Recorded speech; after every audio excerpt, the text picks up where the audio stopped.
what is the meaning of Qadha fast? Alhamdulillah. Wassalatu wassalam. Ala Rasulillah wa ala alihi wa sahbihi ajmain. Amma ba'd.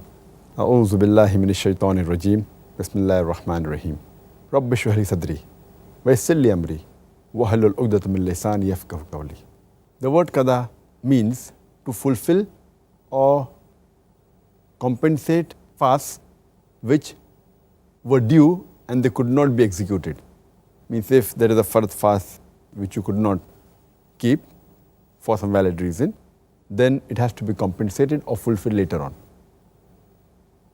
If there is a valid excuse that you could not keep a fast during Ramadan, whether it be the person was traveling or he was sick or a lady was menstruating, etc., then the fast has to be made up later on after the month of Ramadan. Or if a person breaks the fast for a valid reason, whether he was sick or if he was traveling or some lady was menstruating, etc., then the fast has to be made up immediately after Ramadan as soon as possible.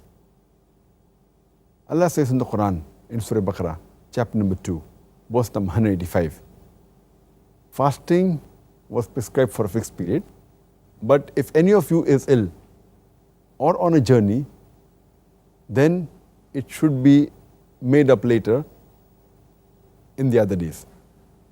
Means if you could not fast for a valid reason, then you should make up the fast later on.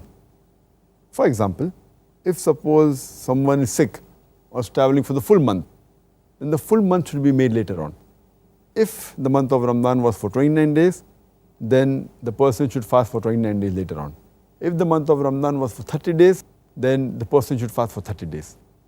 And besides the fast of Ramadan, if it was obligatory fast that a person says that if he has vowed that he'll fast on so and so day, if such a thing is fulfilled, then he's supposed to fast.